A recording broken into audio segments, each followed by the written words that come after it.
Hi guys, Nudger here, back again for another one. It's Sunday, it's the 31st of December, so let me be the first person to say Happy New Year to all my subscribers and everybody on YouTube. If it's your first time watching, like my channel, thank you for choosing it.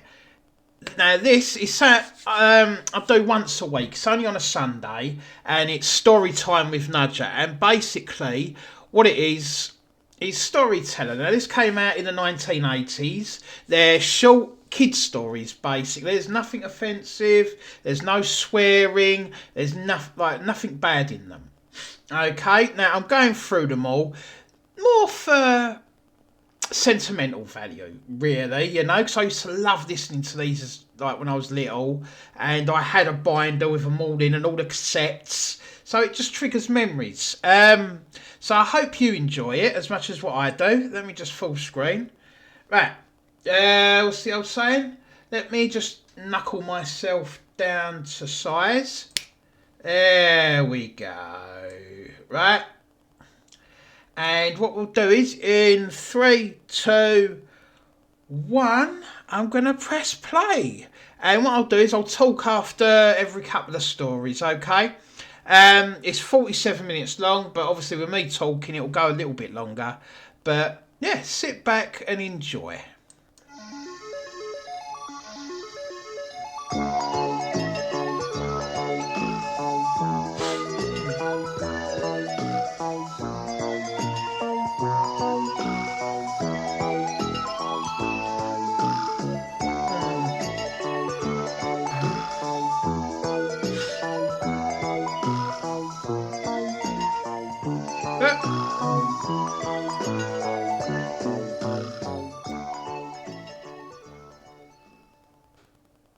The Great Big Hairy Boggart.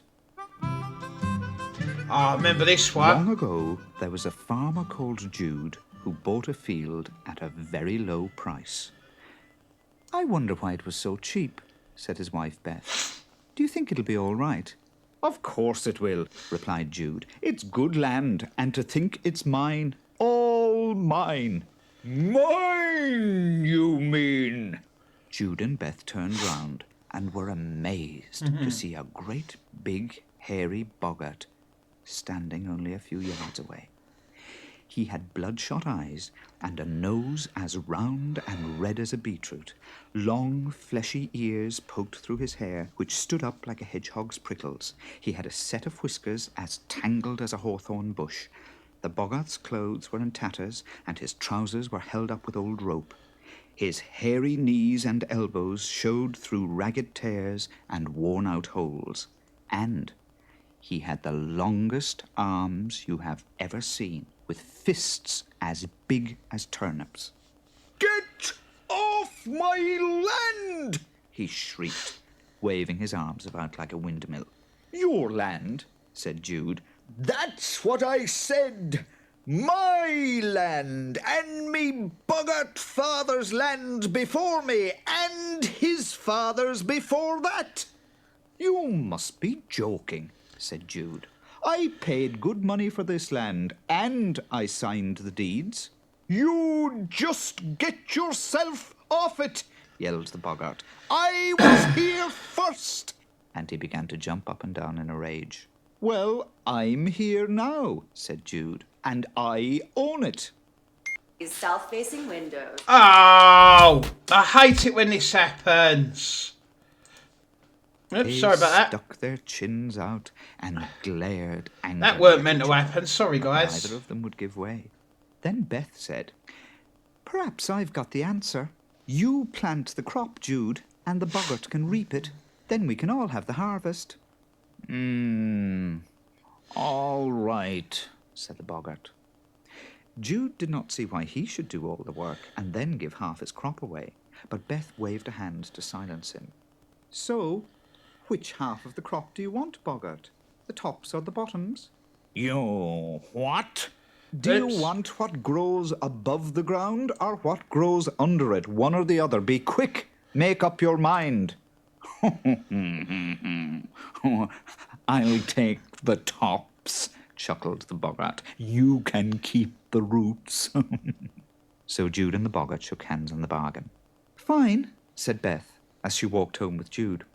"All you have to do now is plant potatoes." So Jude ploughed his land and planted potatoes. He hoed the weeds and watched the bushy green plants come up.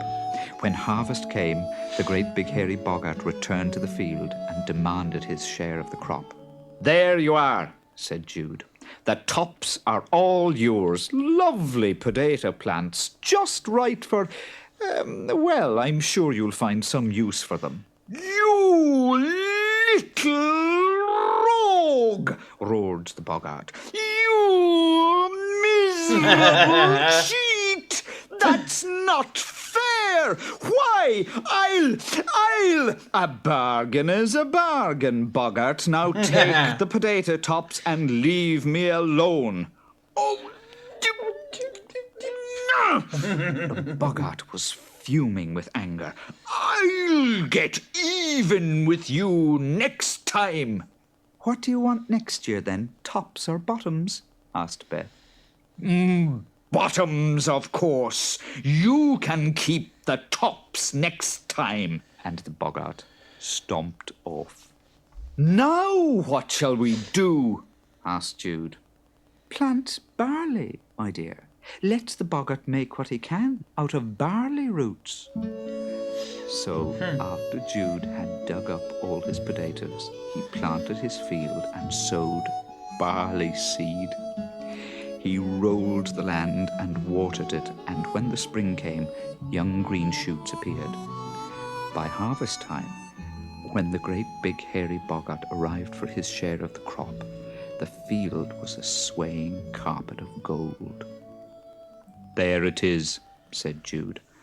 "I'll have the tops, and you can have the roots." The Boggart screamed with rage. "You've cheated me again, you little shrimp! Why, I'll... Now, said Jude, "a deal's a deal." "All right, Farmer Jude, you win this time. But next year we'll both have the top of the crop, and you'll plant wheat. When harvest time comes, we'll both reap it. You start from the north end of the field, and I'll start from the south. We keep what we cut." Jude looked at the Boggart's long arms, and he knew that he would be able to cut the wheat much faster than he could. "No deal," said Jude. "It's either that or a fight to the death," growled the Boggart, and he thrashed his hairy arms above his head and stamped his huge feet.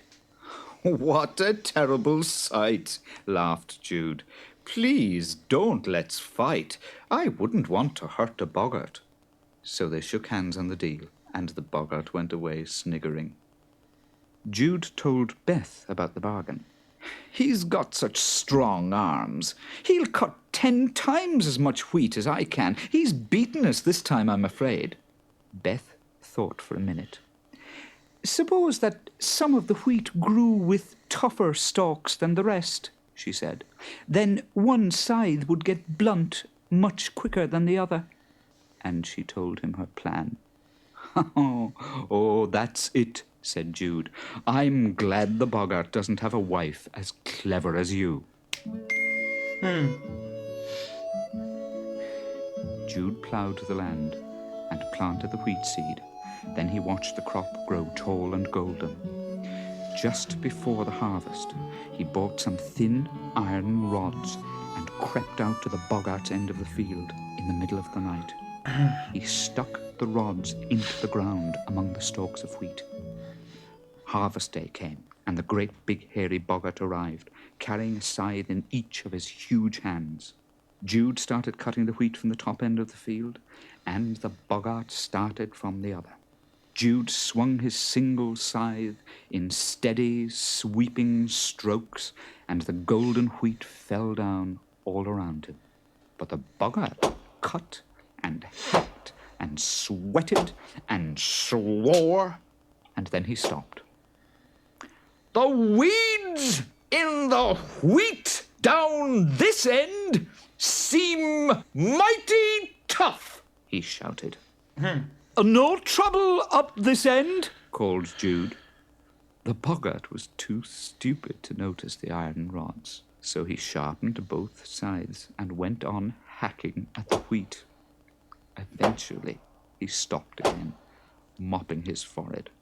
I'm tired out with cutting these weeds. Really? Said Jude. That's funny. I'm still as fresh as a daisy.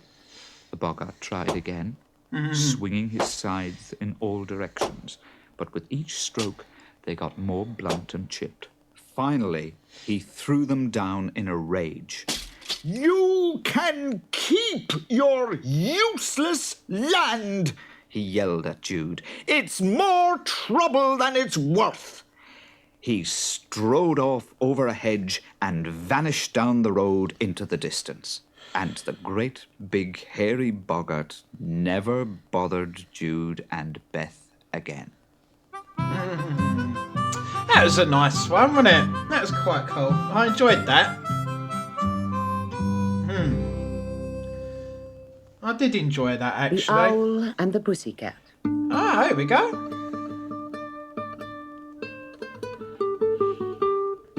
The Owl and the Pussycat went to sea in a beautiful pea-green boat.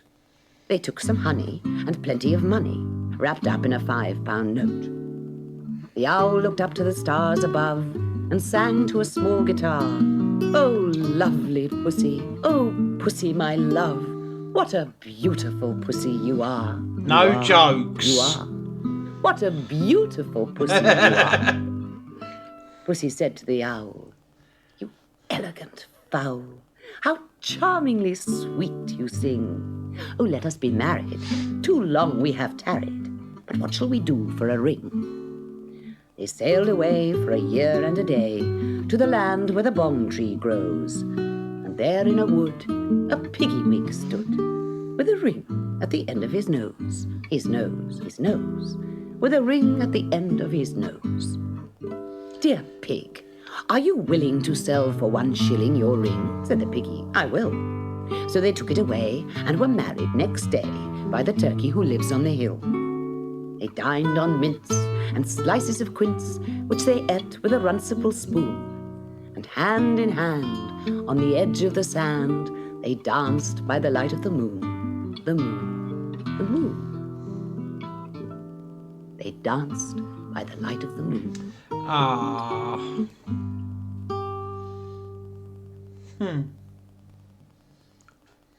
Gobbolino the Knight's Cat. Hey, Gobbolino.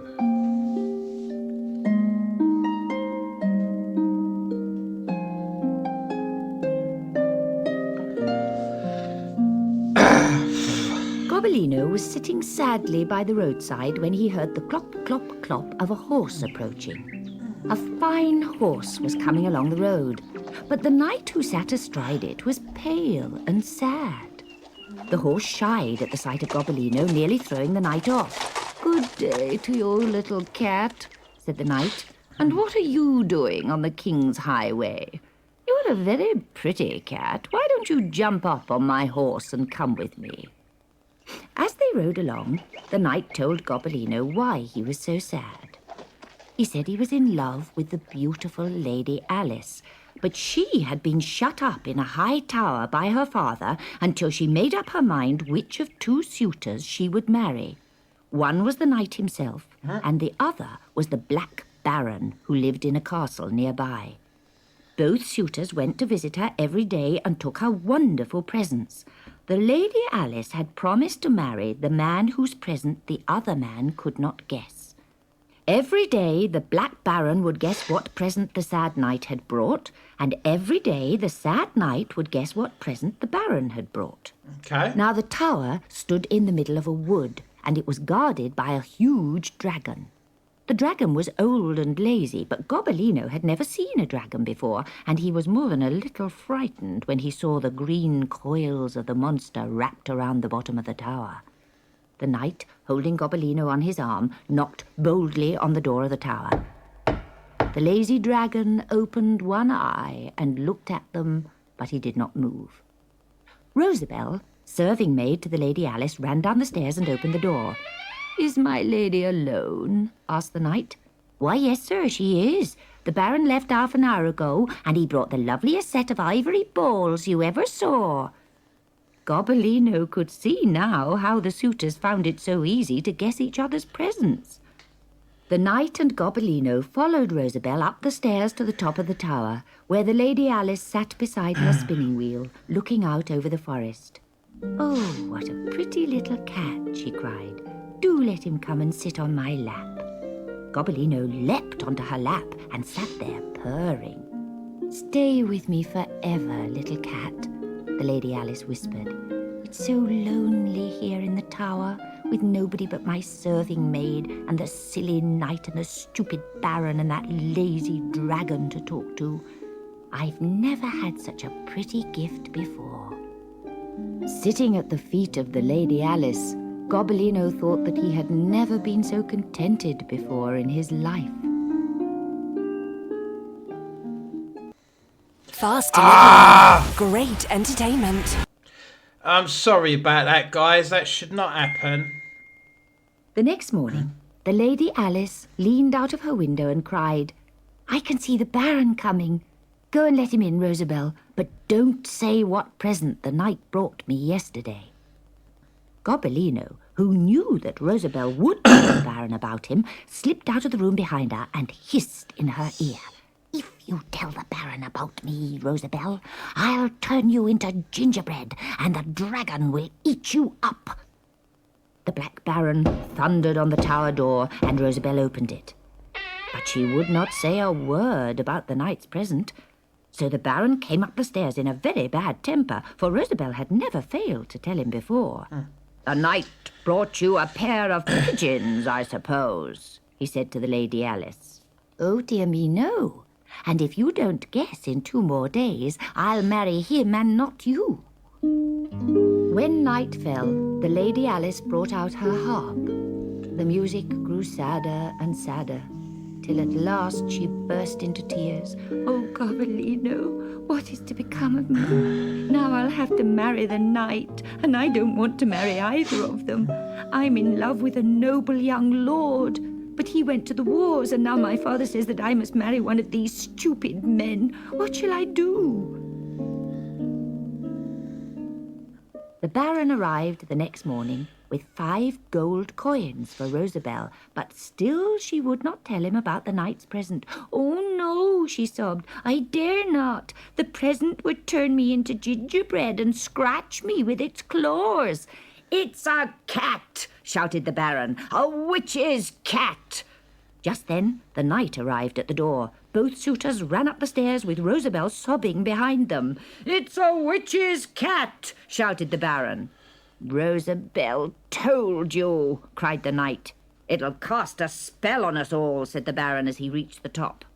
"I claim your hand, Lady Alice," said the knight. But before she could answer, the Baron drew out his sword and a terrific fight began. At that moment, a bugle call sounded through the forest and a horse and rider galloped towards the tower. "It's my young lord!" cried Lady Alice as she darted to the stairs. Rosabelle followed her, jumped over the dragon and ran home sobbing. But the Lady Alice ran to meet her young lover, who lifted her onto his saddle and galloped back into the forest. Upstairs, the knight and the Baron were still fighting, and with all the noise, the dragon started to wake up. The tower began to rock as he slowly uncoiled himself and stretched. Then, with a tremendous yawn, he opened his mouth and roared.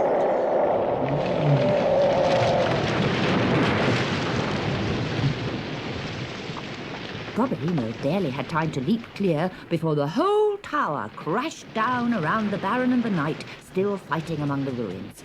Gobbolino escaped just in time, and he ran away from the tower as fast as he could. "I've been a kitchen cat, and a show cat, and a ship's cat, and now a knight's cat. It was fun being a kitchen cat. I wonder if I'll be one again." And he trotted out of the forest to look for a new home.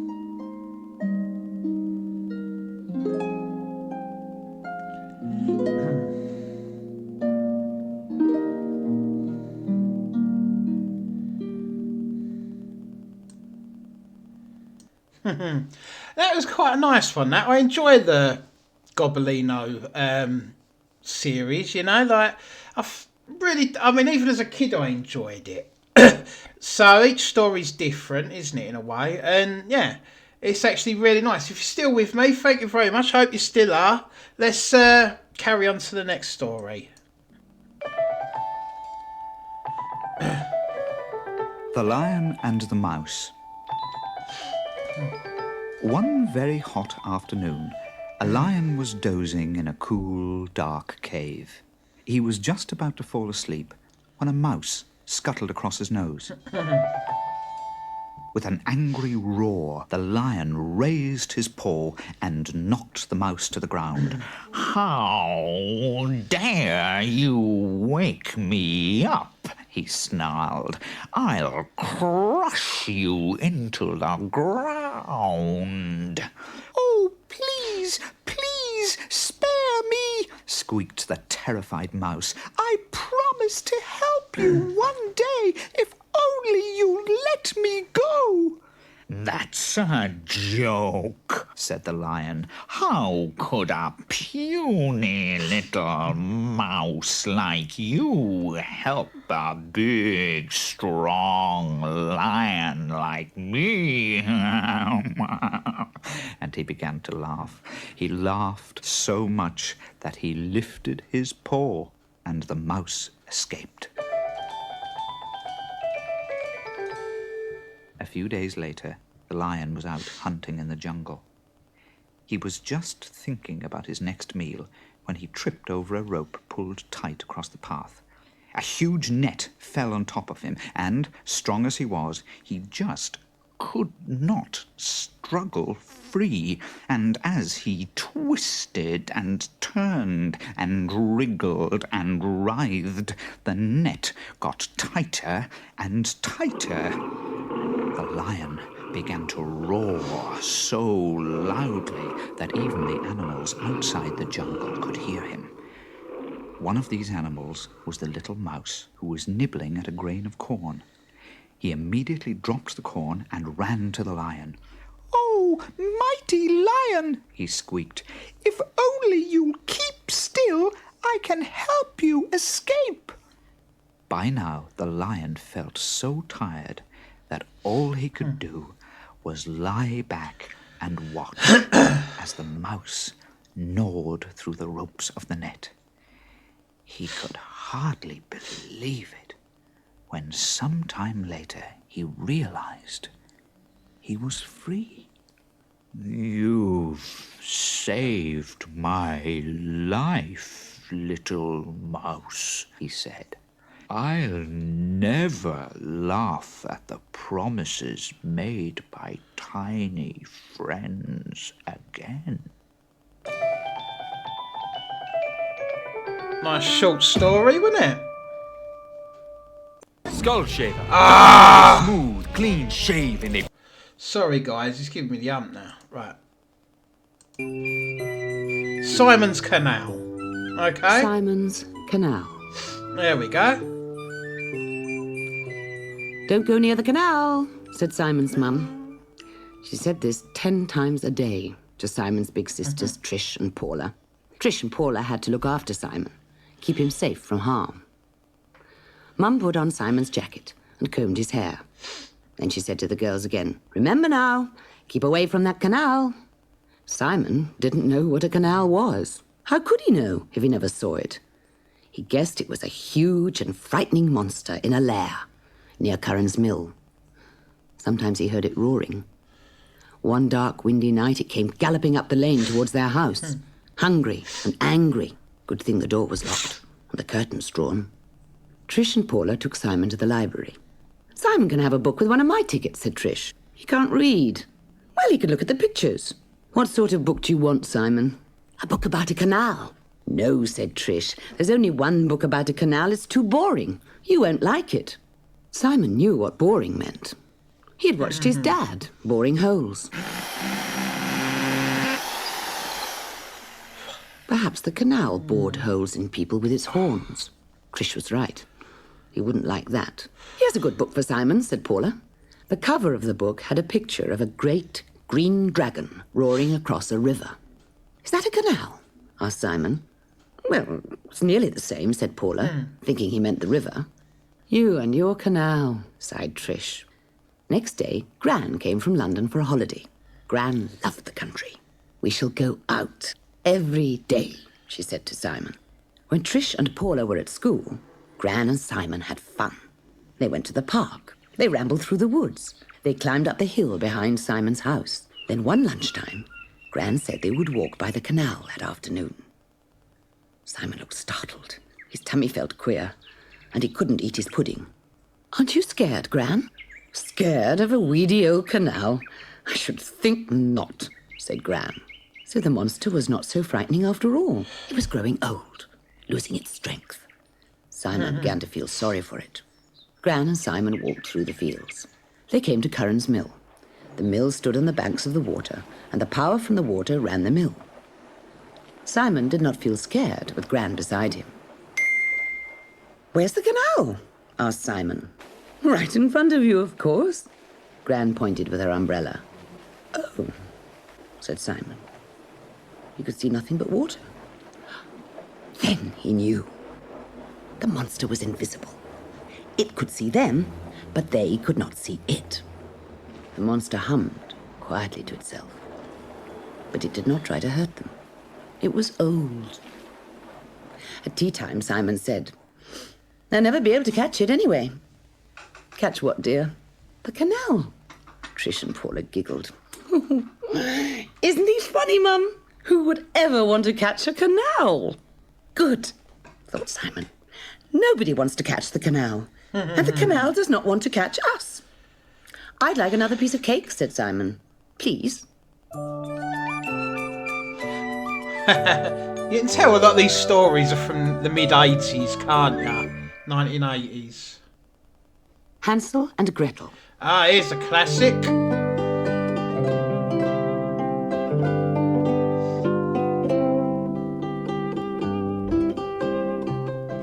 On the edge of a deep, dark forest lived a woodcutter and his two children, Hansel and Gretel.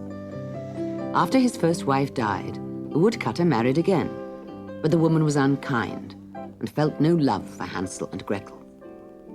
Every day, the woodcutter went to the forest to chop wood.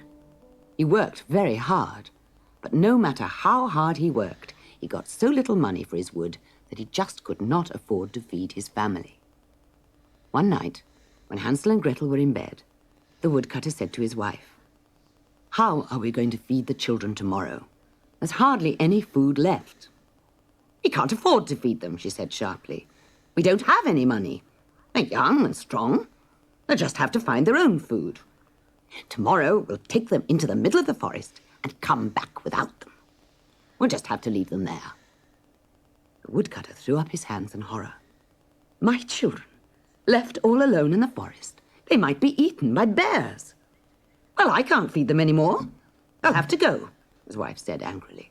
The woodcutter argued for a long time with his wife, but she was such a hard, frightening woman when she was angry that in the end he agreed to her plan. Upstairs, the children were woken by the quarrel, and they listened as their stepmother repeated her plan to abandon them in the forest. Gretel began to cry, but Hansel whispered, "Don't worry, I have a plan too." Later that night, when everyone was asleep, Hansel crept downstairs, quietly opened the kitchen door, and went out into the garden. There, against the dark earth of the flower beds, hundreds of white pebbles shone brightly in the moonlight. Hansel quickly filled his pockets with pebbles and crept back to bed. In the morning, their stepmother called them. "I think it would be nice if we all went into the forest today," she said. "You children can play while I help your father chop wood. You'd like that, wouldn't you?" Hansel and Gretel did not reply, but followed their parents into the dark forest. "Keep up, Hansel," shouted the boy's stepmother. "Why are you so slow?" But Hansel continued to dawdle behind, his hands in his pockets, and each time his stepmother's back was turned, he dropped one of the white pebbles onto the ground. At last, after many twists and turns among the trees, the grown-ups stopped. "Hansel? Gretel? You poor children. You must be tired out with walking. You must sit down and rest. Here is some bread for your lunch. Now, wait here for us to come and fetch you. Children ate the bread, and after playing for a while, they fell asleep under the trees. When they woke up, it was nearly dark, and they were still alone. They've left us behind, sobbed Gretel. We'll never find our way home now. We'll both be eaten by bears. But Hansel pointed to his trail of pebbles shining in the moonlight. He took Gretel's hand, and together they followed the trail of white pebbles all the way home.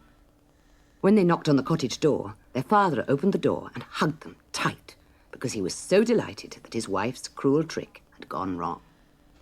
But their stepmother only glared at them angrily, packed them off to bed. It's no good looking so pleased, she said to the woodcutter. Tomorrow we must lose them in the forest and make sure they don't find their way home. Upstairs, the children were still awake, and they overheard their stepmother's unkind words. Hansel lay quietly in his bed until everyone was asleep, and then he crept downstairs to collect more pebbles. The door was locked. Poor Hansel. He crept back to bed and lay awake, trying to think what to do. Come on, called their stepmother the next morning. Let's spend the day in the forest again. Hansel, you can carry the bread for your lunch. Just as before, Hansel dawdled behind the others. And when his parents' backs were turned, he tore little bits of bread from the loaf and dropped them. Keep up, Hansel, shouted his stepmother. Why are you so slow? After a long while, they came to the middle of the forest. Now, sit down and eat your bread while we chop wood. They were so tired from their long walk that they soon fell fast asleep. When they woke up, it was very dark, and they were all alone. This time, Gretel did not cry. Where's the trail, Hansel, she asked. How did you mark the path this time? With breadcrumbs. But where are they? I can't see any. And although they searched and searched, they could not find any of the crumbs Hansel had dropped. The birds had eaten them all. Ding! In the heart of the dark forest, Hansel and Gretel clung to each other. Soon a hard frost formed on the forest floor. They huddled together at the foot of a tree, and the birds watched them from overhead. We ate the boy's trail of crumbs, they sang sadly. We didn't know what it was. The children are cold because of us. The birds dropped a quilt of leaves down onto Hansel and Gretel, sleeping under the tree, to protect them against the cold. In the morning, Hansel and Gretel wandered through the forest until they came to a grassy clearing among the trees. They stared in amazement, for there stood a wonderful house made entirely of lovely food. It had gingerbread walls and windows of sugar and a chocolate roof. It looked and smelled like Easter and Christmas rolled into one.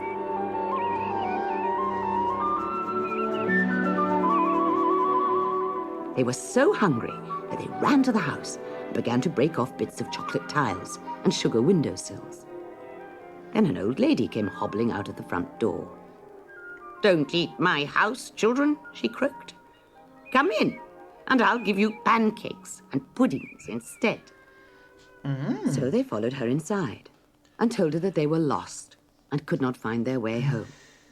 Before they could finish, the old woman set down in front of them 2 steaming pancakes, oozing with fruit and cream. Thank you so much, said Hansel at last, wiping his mouth. Can I wash the plates for you, ma'am? No, no, child, said the old lady. But if you want to help me, you can sweep out that cage in the corner of the room.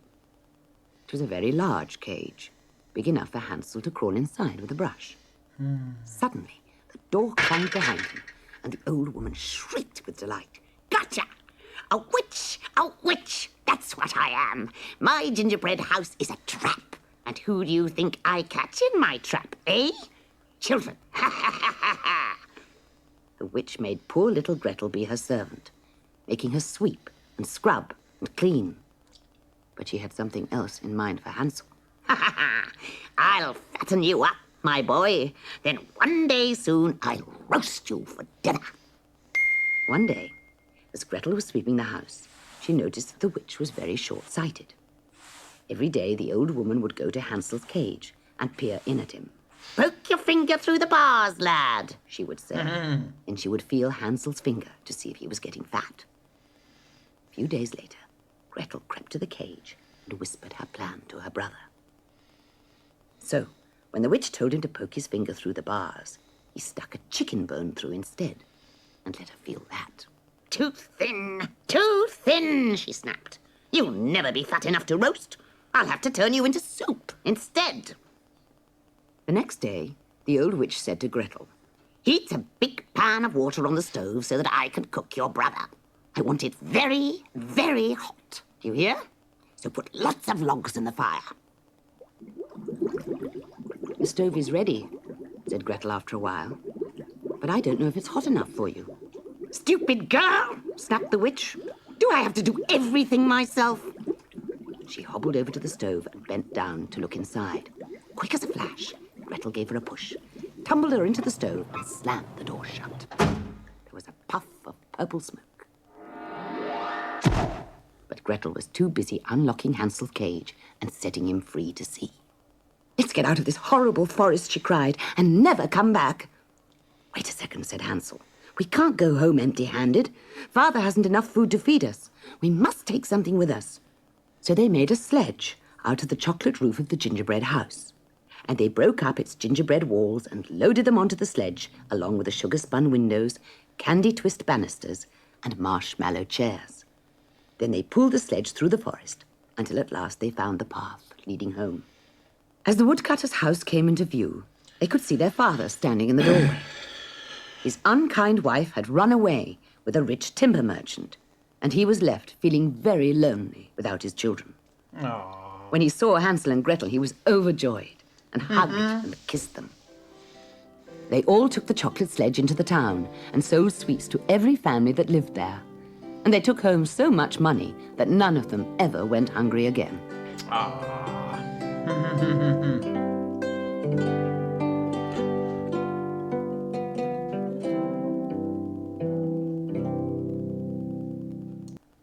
That was nice, wasn't it? I always remember reading that in school. You know, we'd get it's very simple, what we call reading book. You know, like every time, like class, you'd have 2 or 3 reading books or whatever, like a week maybe, and obviously you'd have to read them and almost like write a little report about what it was about to prove that you read it or tell the story of what it was about. So yeah, and this one was always one of my favourites, so I can't really complain. It's a good story.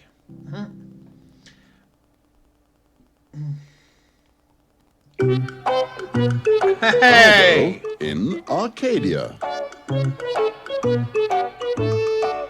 One morning, Aldo was eating his breakfast when there was a loud knock on the door. The king wants to see you, Aldo. Actually, he wants to see the vacuum.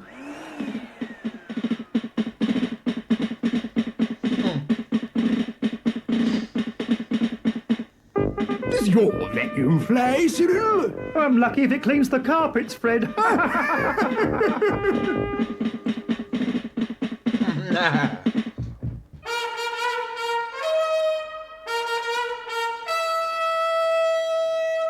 Good morning, Your Majesty. One has heard of you, and one wishes to fly. I suppose one just sort of mounts? Yes, Your Majesty. One does. Fly! Oh, I say, careful now. Hold on tight, Your Majesty. Oh, dear. I say, we're heading for the moat. I've never been so insulted. Arrest them! How dare you? You're for the royal dungeons.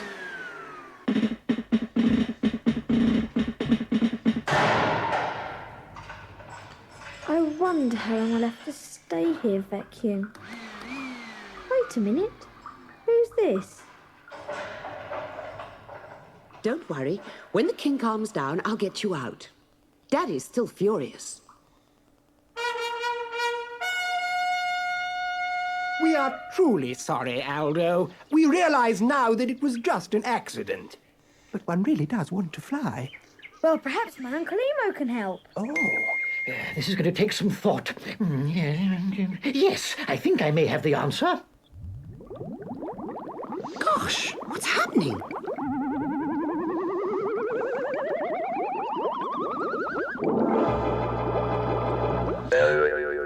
Uncle Emo's conjured up some magic sweets. Suck one of these sweets, Your Majesty, when you want to fly. The effects last 1 hour. One can but try. Good heavens! Look, Daddy's taking off by himself.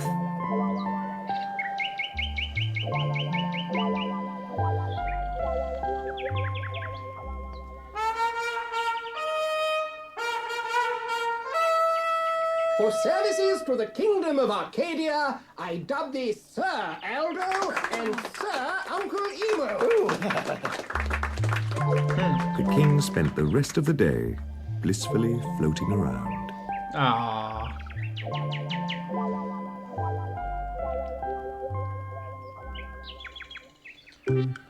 Dink-a-dink-a-dink-a-dink.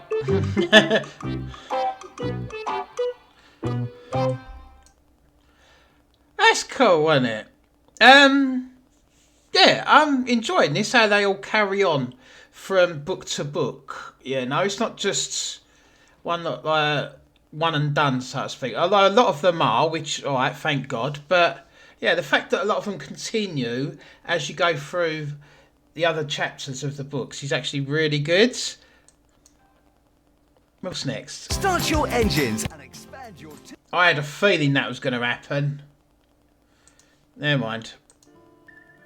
Child of the Sun. Oh, Child of the Sun. Okay. Don't remember this one. There is a very old tale that tells of a man and his wife who lived on a small island off the west coast of Canada. They were very lonely, for they had no children, and no one else lived on the island.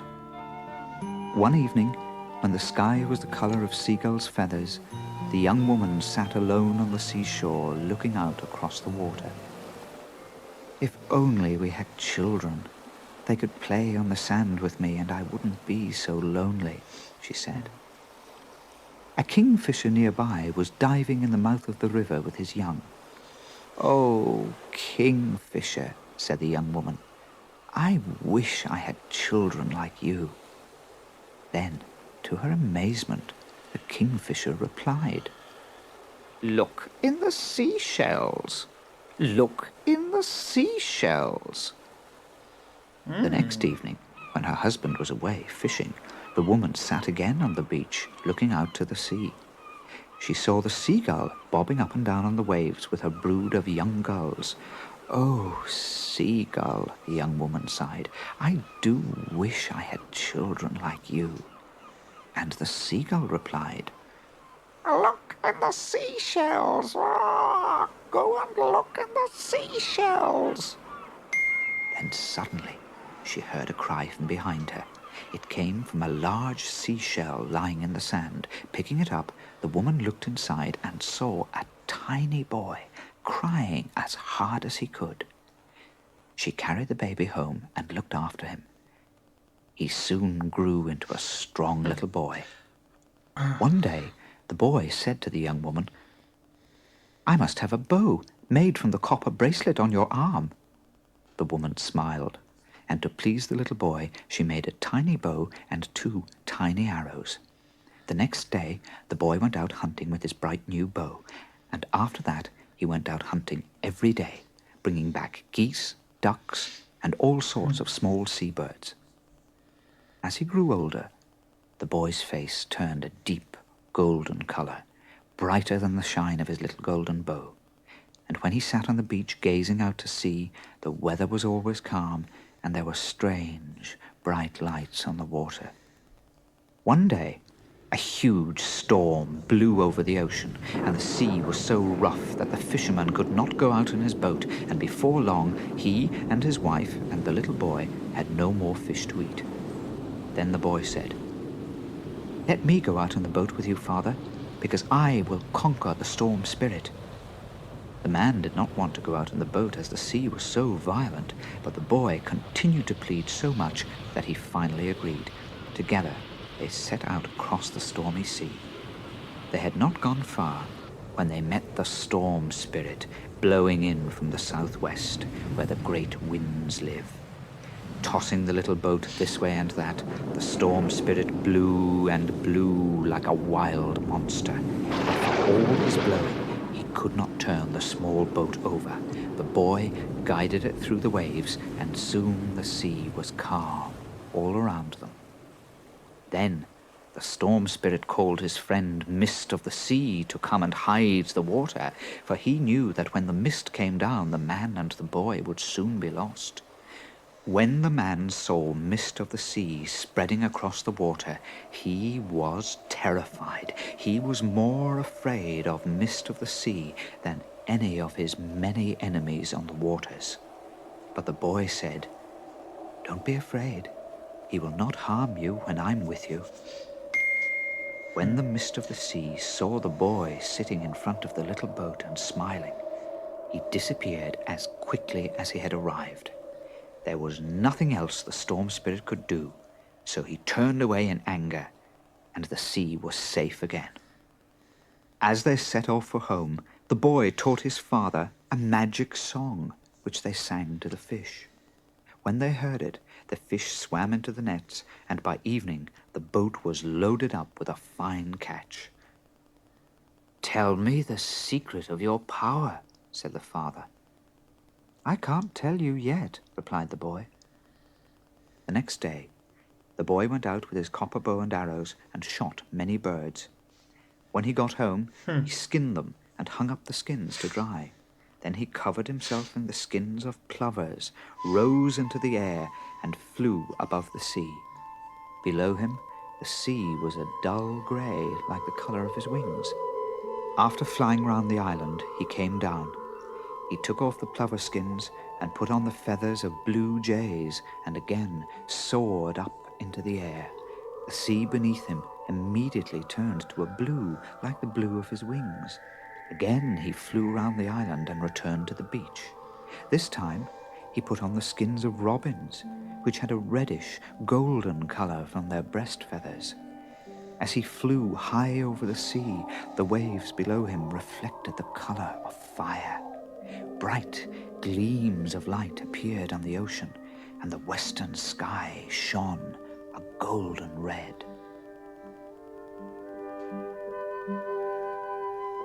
When he came back to the beach, the boy said to his mother, "I am the child of the sun.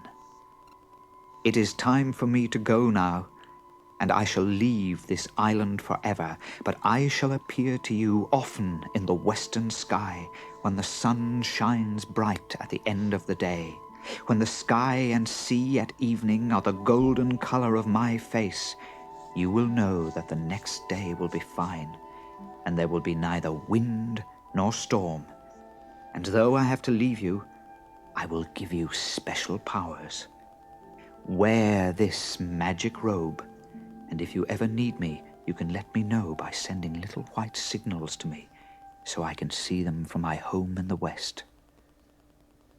The boy gave his mother the magic robe and flew off to the west, leaving the fisherman and his wife very sad. Now, when the woman sits in the sand and loosens her magic robe, the wind starts blowing and the sea becomes rough, and the more she loosens it, the more the storm rages. But in the autumn, when mists roll in from the sea and the evening sky is dull, she remembers the boy's promise. Taking the tiny white feathers from the breasts of birds, she tosses them into the wind. Turning to snowflakes, they fly off to the west to tell the boy that the world is grey and lonely, and that it longs for the sight of his golden face. Then, after the sun has fled, the boy appears, and the sky is set on fire, and the sea is sprinkled with golden light. And the people of the earth know that there will be no wind the next day, and the weather will be fine. just as the Child of the Sun promised them, long ago. Ah, I'd love to know where that story came from. I think that's the end of it.